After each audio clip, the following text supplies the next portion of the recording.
రాష్ట్ర ఖజానాకు గండి కొడుతున్న రామ్కీ సంస్థతో ఉన్న కాంట్రాక్ట్ ను జీహెచ్ఎంసీ రద్దు చేయాలని greater Hyderabad municipal employees union అధ్యక్షులు గోపాల్ డిమాండ్ చేశారు.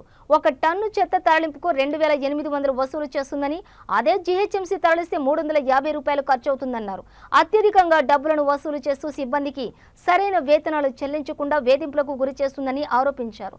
రామ్కీతో కాంట్రాక్ట్ ను ఇతర రాష్ట్రాలలో రద్దు చేశారని తెలిపారు. జీహెచ్ఎంసీలో అధికారులను ప్రలోభ పెడుతూ రామ్కీ అక్రమాలకు పాల్పడుతుందని ఆరోపించారు. రాష్ట్ర ప్రభుత్వం తక్షణమే కాంట్రాక్ట్ ను రద్దు చేసి జీహెచ్ఎంసీ కార్మికుల ద్వారా చెత్త తరలింపు పనులు చేయించాలని కోరారు.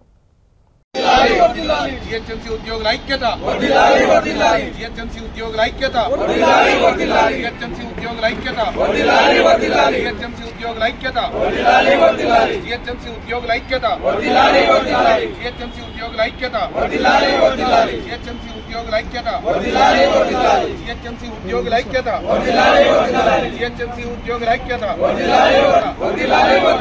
జీహెచ్ఎంసీ ఉద్యోగుల ఐక్యత, జీహెచ్ఎంసీ ఉద్యోగుల ఐక్యత, జీహెచ్ఎంసీ రామ్కీ రామ్కీ రామ్కీ రామ్కీ రామ్కీ రామ్కీ రామ్కీ రామ్కీ అగ్రిమెంట్ వెంటనే, అగ్రిమెంట్ వెంటనే, అగ్రిమెంట్ వెంటనే, అగ్రిమెంట్ వెంటనే, ఉద్యోగుల ఐక్యత, జీహెచ్ఎంసీ ఉద్యోగుల ఐక్యత, జీహెచ్ఎంసీ ఉద్యోగుల ఐక్యత. Ramki, go back. Ramki, go back. Ramki, go back. Ramki, go back. Ramki, go back. మీరు కూర్చోండి ముందల. రోజు అంతటా కూడా అన్ని రాష్ట్రాల భారతదేశంలో ఎన్ని రాష్ట్రాలు అయితే రామ్కీ అగ్రిమెంట్ అయిందో అక్కడంతా కూడా రద్దు చేస్తున్నారు. ఎందుకు రద్దు చేస్తున్నారంటే రామ్కీ పని చేస్తే ఫస్ట్ ఆఫ్ ఆల్ ఖర్చు ఎక్కువ అవుతుంది ప్రభుత్వానికి, అక్కడున్న కార్పొరేషన్కి, అక్కడున్న ఉద్యోగులకి, ప్రజలకి, అక్కడున్న ప్రజలకి లాస్ అవుతుంది.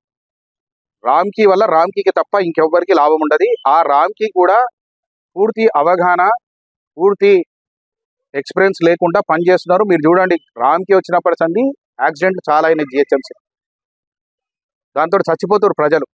ఇంకొకటి, రామ్కీ ఒక టన్ చెత్త తీసుకుపోతే 2800 రూపాయలు ఖర్చు వస్తుంది.